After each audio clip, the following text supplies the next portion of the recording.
I forgot to film an intro for this video. Y'all are just gonna spend one day with me. This is on Saturday. So we went to look at a few dogs to see if we wanted to adopt another dog and give Honey a brother or sister. Well, there was one dog in particular we wanted to see. Can you back up, please? Back up. Back. Thank you. Sit down. Lay down. Thank you. Okay, so there's one dog in particular we wanted to see. We went to try a new restaurant to see what these wings were talking about. And then we went to the park, and then I went to work. I'm only reading one book in this vlog. I was reading the Viola Davis memoir. And yeah, so y'all are just gonna spend the day with us as we just have a beautiful little Saturday.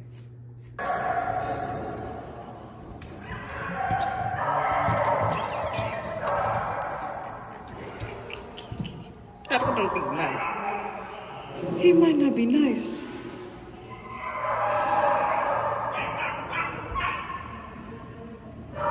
Grab him today and bring him back. Hey. Yeah, that's gonna. Grab him, bring him back. Hey. Excuse me. Yeah. Oh yeah, he teething. Hey, he hey. puppy. Hey.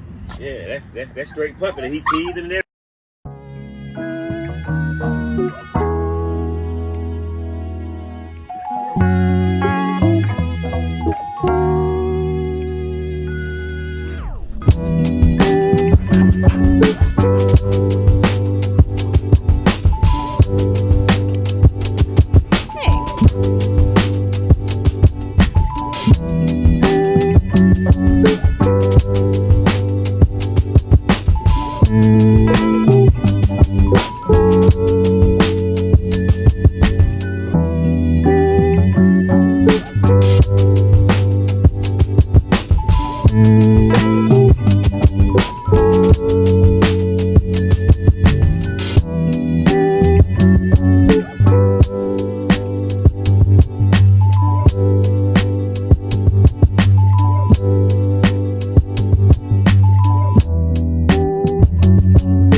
Canopy on our painting. So first thing we're going to do now, I'm gonna say this again, this is your painting. You can do whatever you want to do. If you're on the left hand side, we're just gonna have one palm tree going from the left to the right. It's gonna curve in, right? If you are on the right hand side, your palm tree is gonna go from the right to the left. So it's gonna curve in towards the sun, okay? Both of these paintings only have one palm tree, but again, you can do what you want to do, okay? So the base of our tree is going to be wider than the top of our tree. We're gonna start with one line. Now the lighter you press into your canvas, the thinner the line, okay? So I'm gonna start with a very, very light touch, a thin line to just kind of outline where I want my tree to be, okay? If you want to, you can put a dot where you want it to start and a dot where you want it to end. That works as well. Look. Light hand, one line. Look at the flick of the wrist. Y'all know that song. Flick your wrist, okay? I'm just gonna start wherever I want, bring it up, light hand, and flick it. That ain't even a thing.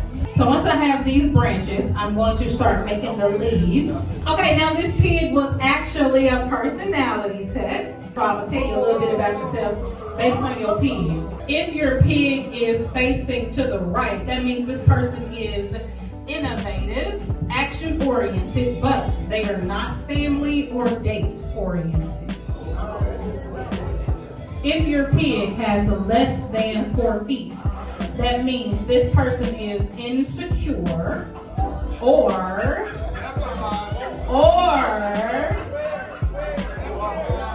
or going through major life changes. I ain't say it. Google did. I ain't say it.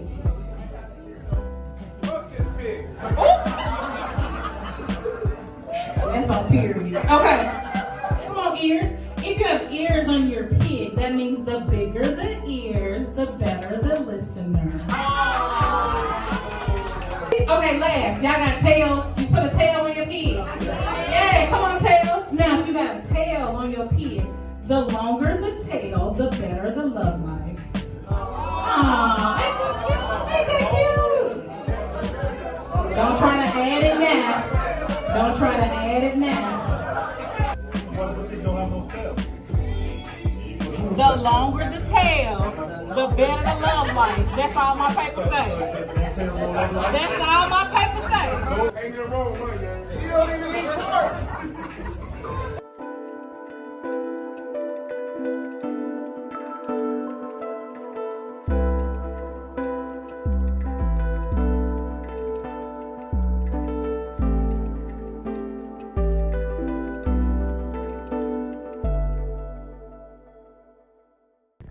Okay, y'all, I'm at work and I'm in the parking lot at work in the back about to leave, but I just had to give y'all a quick update. My party was amazing. I only had one party. I only had one class this whole weekend, so I only got a few clips of me on stage, and I'll go ahead, or you may have already seen those depending on how I edit this. You probably already saw those, but yeah, I only had one class this weekend and it was amazing. They were great fun. It was 25 people in the class, and there was an assistant. I did have an assistant for the class who is, she's an art major. She has an art degree. And anytime I'm working with somebody who has art, because I have a math degree, okay?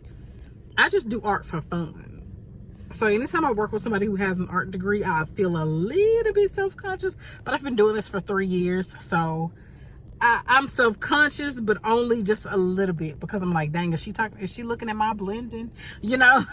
Other than that, y'all, I love having an assistant. I didn't at first, because I've realized that I like things to go how I want them to go, because I'm a know-it-all. I'm trying to work my way through that. My glasses broke today in class, okay? I'll have to show y'all a little picture of them later. My glasses broke, so I had to I'm nearsighted, and my eyesight actually isn't that bad. Like, I can't see details far away, but I can see generally, right? I have to drive home in the dark with a windshield that is slightly blurry, okay? So I should probably have my glasses on. However, they're broken, okay? But I am 83% of the way done with Viola Davis's book, and I cannot get enough of this book.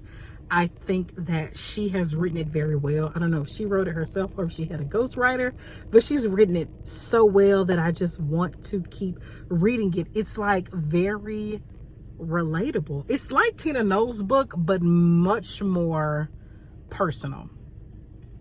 As Told by Kenya did a whole comparison about it, because she was talking about Matriarch by Tina Knowles, and she's talking about how she liked Viola Davis's memoir better. And I said, oh my God, I loved Matriarch by Tina Knowles, so let me go ahead and read Finding Me. And I think she's right. It's a lot better, but they're not the same, because Tina Knowles, the reason we know her, in my opinion, is because of Beyonce, right?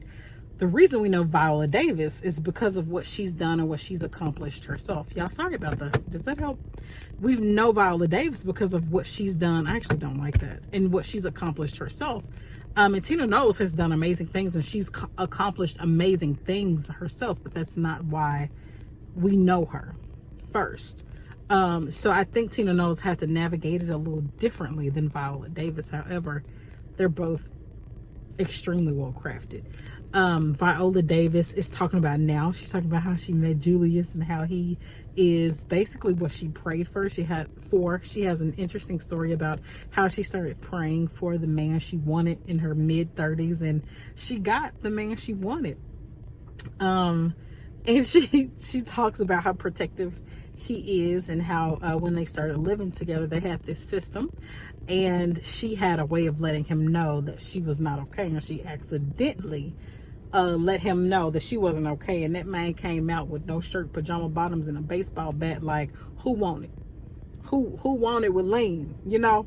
So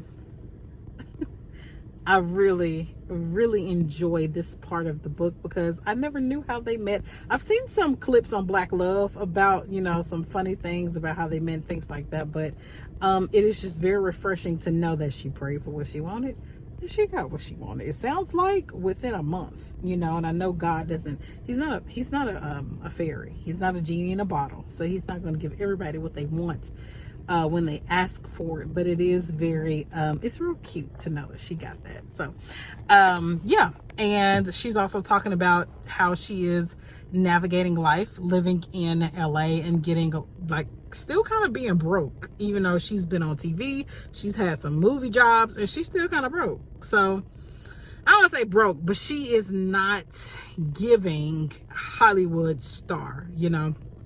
So that's where I am.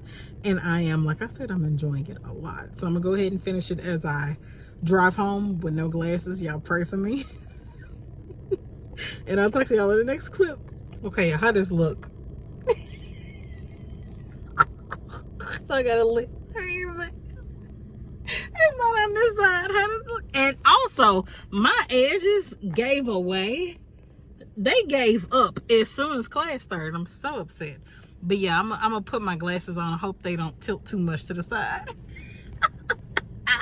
Okay, y'all, that was the end of the vlog. Just one thing I want to say. I do want to wrap up the Viola Davis book because I did finish it, I think, the next day.